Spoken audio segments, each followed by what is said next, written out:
What has been the response of the Eritrean diaspora? I'm curious. Well, I think dismayed, angry to say the least. As Sophie was mentioning, social media participation is a testimony to the feeling. Eritreans have dominated Facebook and Twitter, particularly the young, are able to see this system that had basically time and again victimized Eritrea. The older generation is saying deja vu because we have seen this before. It's a scenario that keeps on playing. So the reaction had been to challenge not only the Commission's report and tear it to pieces and telling the other narrative, but at the same time to gently but sternly challenge the writers that Sophie was mentioning, who were basically listing a report without any questioning. The narration had this been about some other countries in Europe or North America, would you have done that? Well, we haven't visited Eritrea, we didn't get a visa, but that doesn't give you a chance to lie or to publish unverifiable stories. So, and unfortunately, this mainstream media journalists have never been challenged before on stories they write about Africa. It's quite amazing if someone would tell a tall tale about Africa in the American audience, in the European audience, it goes. Because for over 600, 700 years since European contact with Africans had been always one-sided. They describe what Africans are. They describe what Africa is. 100 years ago, in the name of evangelization and civilization, they dehumanized and colonized Africa. And right now, they are trying, in the name of democracy, human rights, to do the very same. They have what they call the right to protect, but actually they want to plunder. And Eritreans angry at this report's misrepresentation of their country, their government, and above all, the culture, the decency, and the way of life in Eritrea is being torn apart. This decent population, a population that cares about neighbors, that would give his or her life on behalf of friends, are being misrepresented as if the social fabric in Eritrea has disintegrated. Parents do not care about their children. Children do not care about their siblings. Wives about their husbands. So, in other words, the attack had generated a rage among Eritreans, particularly the youth, and they are hitting back. And I would say the European diaspora or Eritreans in Europe are descending to Geneva the 22nd of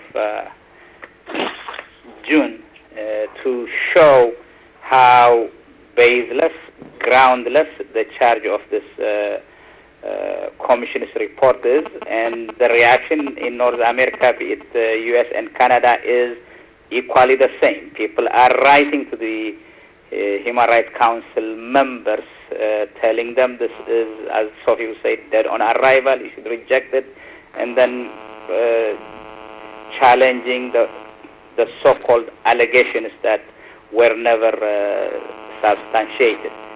So the aim is clear. The plan was also very clear.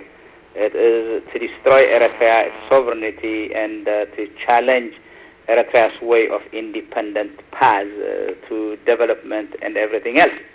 That's why they are angry at Eritrea, because they want sort of docile governments and population that bows down, kneels down to every person who comes from Europe or North America. Not anymore.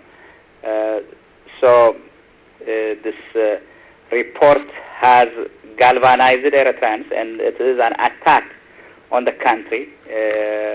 Before it was using tanks and guns.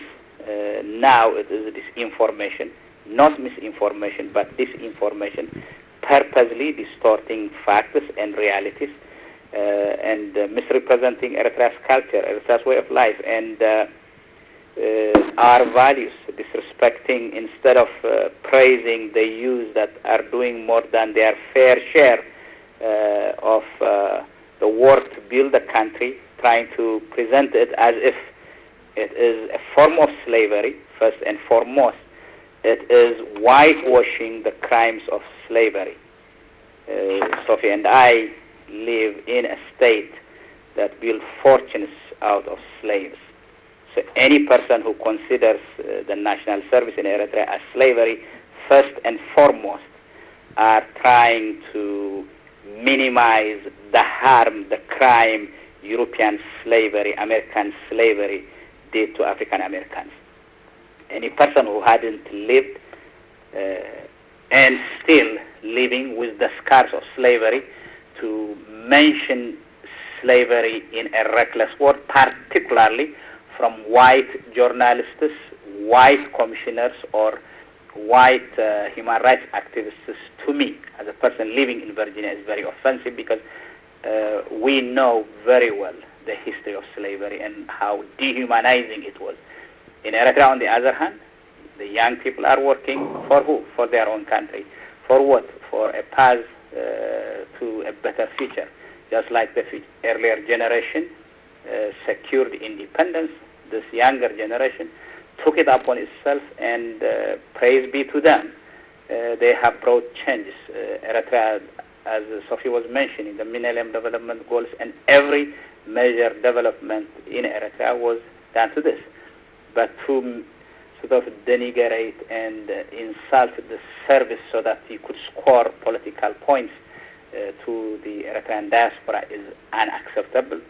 It is challenging it. It is, I would say, Twitter and Facebook would be amazed by how many times the word Eritrea as a hashtag is mentioned, and the exchange you see from every generation of Eritreans is a testament that Eritreans are really angry. They are not going to take it sitting. We have seen this kind of false reporting from earlier UN bodies. The Somalia Eritrea Monitoring Group is a case in point, a group that tried to peddle disinformation, totally fabricated stories, to later come out and say that, oops, we made a mistake. They told us all that kind of story. So it's fresh in the mind of the Eritrean diaspora, this kind of stuff. And even the word Commission of Inquiry, going back in history, we know that it was another Commission of Inquiry that visited Eritrea in the late 40s that delivered us to Ethiopia. So those of us who are well-versed with history, we know how the UN, time and again, is an instrument, a tool for the powerful. When we say powerful, we are talking about Britain, England, and France, and they have been using it and abusing it, and they openly admit that whether he liked or not, there is no UN but US, and the US does whatever it likes. If it wants the UN system to work, it would make it work. If it doesn't want it to work, we will not let it work, is what John Bolton openly posted about. So they use, be it in Europe, in Americas, are well aware of this history and this tactic, and are fighting it. But the big move and push is now towards Geneva, the 22nd of June, where Eritreans, be it in the United Kingdom, the Scandinavian, Germany, Italy, you name it, from every corner of Europe, even some from the US, are flocking there. So there is this huge reaction to this Commission of Inquiry that has misrepresented every fabric of our society, and we are not going to take it lying down, is what the Eritrean diaspora is saying. Ms. Sophia, What do you think is the aim of the Yes. Commission of Inquiry? I'm sorry, I didn't hear the question. What do you think is the aim of the Commission of Inquiry? What is its purpose behind all its agendas? Well, you know, from the very moment it was established, it was established with a pretext for human rights, but it was actually an instrument to tie Eritrea and tangle Eritrea into another round of diversionary agendas and keep Eritrea on a footing where they're always on the defensive. And this commission's report did nothing to eliminate anything about Eritrea. It actually mishandled its mandate. It produced a report that is corrupt, for lack of a better word. And this latest report, which is far worse than the other two reports of the rapporteur, ended up being an insult to the Eritrean people in the first place, and an insult to the institution that mandated them and gave them the mandate to do the work on their behalf. So it's a double letdown. And if the Human Rights Council has any integrity left in itself and the work of its institution, I would say it's about time that it stopped and released this group of their work. And for whatever reasons, and it's probably going to be political reasons, they decide to extend the mandate of the rapporteur and the Commission of Inquiry. The next report is going to be nothing more, and Eritreans would be turned away in disgust. So it would be waste of resources, waste of money, waste of time, and it wouldn't amount to anything anymore because I think the Commission has shot itself in the foot and it has gone the distance that it could with producing any credible information that can be of any use to the UN or anybody else for that matter. So the next step would be, if I was to sit on the Human Rights Council, I would assign these, obviously they want to be assigned somewhere because it's a very lucrative endeavor. They probably want to get assigned somewhere else and find another country to target and do their spewing on. But as far as Eritrea is concerned, their job is done. And it's not a job well done. It's a job that was handled recklessly and one that could be a good lesson for the inquiry, not just for the Inquiry Commission and its status, but also for the Human Rights Council as an institution. Remember that the old commission was disbanded because it just turned out to be it was being abused politically, and it ended up not being able to produce the human rights mandates that it needed. And this council is going in that direction also. And if it's going to be politically motivated, country-specific mandates where they're shaming and blaming and harassing poor, small countries because they can, then you're not talking about human rights, you're talking about bullying. And bullying using the UN as institutions, which doesn't bode well for the future of the UN or its relationship with African countries, which are going to be huge impactors in the next 15 to 20 years. So it behooves them to pay attention to Africa and relate with Africa in a less condescending and contemptuous manner, as far as I'm concerned. If not, we don't need the UN needs us, is what I always say. So. Okay. Any concluding remarks you may wish to add before we close our program for this evening? Dr. Gideon, we start with you. Well, I think time and again, these people are used to getting their way. They even dare to define who is human and who is not. They are starting what is human right and what is not in their own definition. Sophie alluded to it earlier on. The Universal Declaration of Human Rights from 1948 talks about nearly 30 articles. The economic rights are never considered as human rights by the West, even though the Universal Declaration of Human Rights considers them part and parcel of the rights. Eritrea is working for the totality of human rights, political or economical. But they don't want us to have an economic right. They don't want Africa to stand on its own foot. They want Africa to be in constant, perpetual dependence on them so that they would call the shots. The British have a say, or the English that says that whosoever pays the piper calls the tune.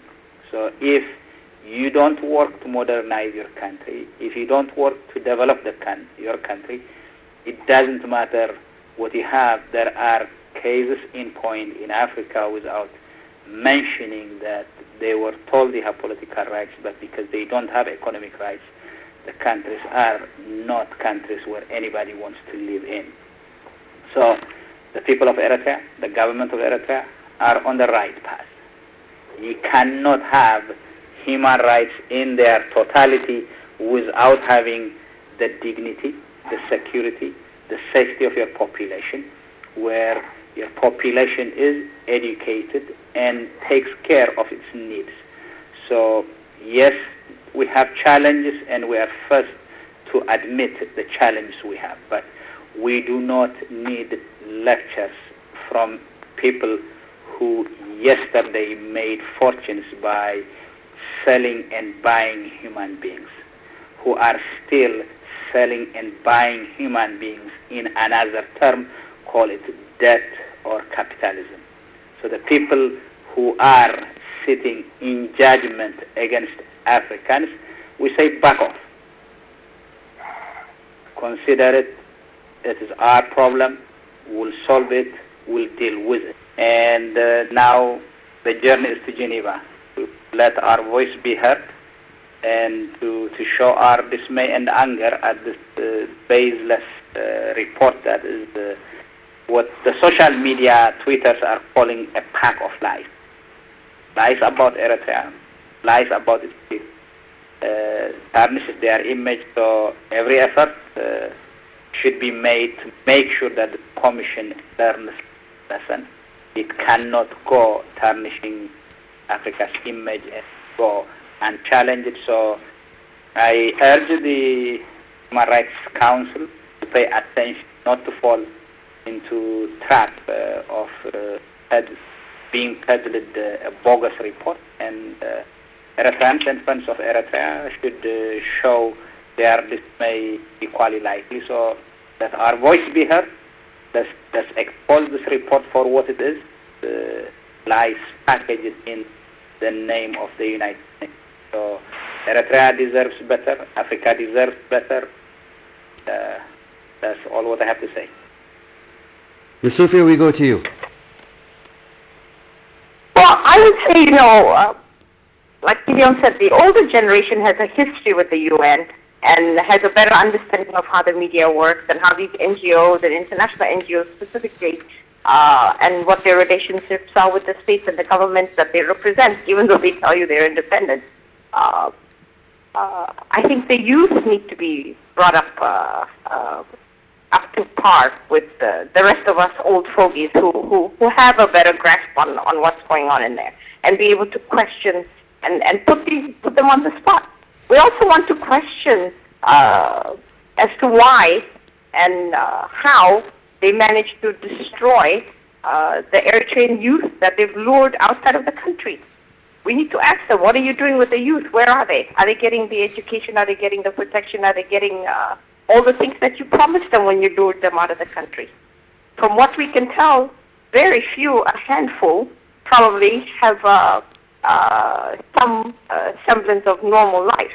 The rest of them are either begging on the streets of Europe or transiting and fighting their way from one city to the other are victims of crime, victims of traffickers, victims of, and now victims of the commission itself, who's using them as ammunition to use against the government and people of Eritrea. So we need to question them and ask them, where is this human rights that you're talking about? You have the Eritrean youth in your hands. What is their human right? Why are they locked up in detention centers in Israel and United States and UK and Sweden and Norway? Why are they in detention centers? Because these are human rights victims of Eritrea. Why are you keeping them in underground bunkers in Switzerland, in Geneva? Why are these youth locked like criminals underground and with cars driving on top of them? Well, these are the questions that the youth need to ask. The youth in Eritrea need to question the veracity of what these commissioners who've never been to Eritrea are saying about their life. It's their reputation that's on the line. It's their reputation that's being dragged through the mud. It's their contribution that's being minimized and undermined. It's their contribution to the country and the development of Eritrea. It's their history, their culture that's being undermined and almost insulted in the halls of institutions such as the UN. So it behooves the Eritrean youth to stand up and reject this kind of anti-Eritrea shenanigan and campaigning. And the rest of us need to also be aware that not everything that you see in print and not everything that you see on TV and absolutely not everything that you read about the UN is honest and truthful as we've been led to believe. And I think there's not a single Eritrean that's not jaded today or not questioning the veracity of information that they see in the mainstream media, which is another institution that we need to really understand and how it maneuvers and how it works and what it really means, and what media's contribution is to development in Africa and media's contribution to development in Eritrea. So with that, I say read the report if you must in your spare time. Please don't print it and waste paper. If there's a way we can get it to you in soft copy, I think you can read it and see what is being said about you, and do take time out to write to the Commission and the UN and the Human Rights Council and tell them to back off Eritrea, because that's what we're doing on this end. Mm-hmm. Okay, Dr. Gideon, Ms. Sophia, thank you so much for your time.